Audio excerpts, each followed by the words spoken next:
আসসালামু আলাইকুম রহমতুল্লাহ। সবাই কেমন আছেন? আজকে অনেক ঠান্ডা পড়েছে, এই জন্য আমার কোয়েলের বাচ্চাগুলো খাঁচার ভিতরে রেখে একটা লাইট লাগিয়ে দিয়েছি। এই যে লাইটটা, লাল লাইট লাগিয়ে দিয়েছি যাতে তাপ ঠিক থাকে। এই দেখেন অনেক খেলা করতেছে পাখিগুলো।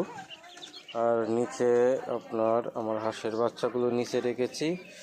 এই যে হাঁসের বাচ্চাগুলোর একটু তাপ লাগে, এই যে আমার চীনা হাঁসের বাচ্চাগুলো এখানে রেখেছি।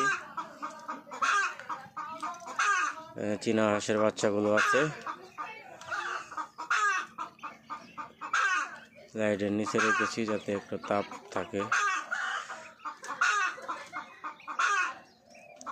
আলহামদুলিল্লাহ, আল্লাহর রহমতে সবগুলি বাচ্চাই ভালো আছে, সুস্থ আছে। আর উপরে আপনার কোয়েল পাখির বাচ্চাগুলো রেখেছি,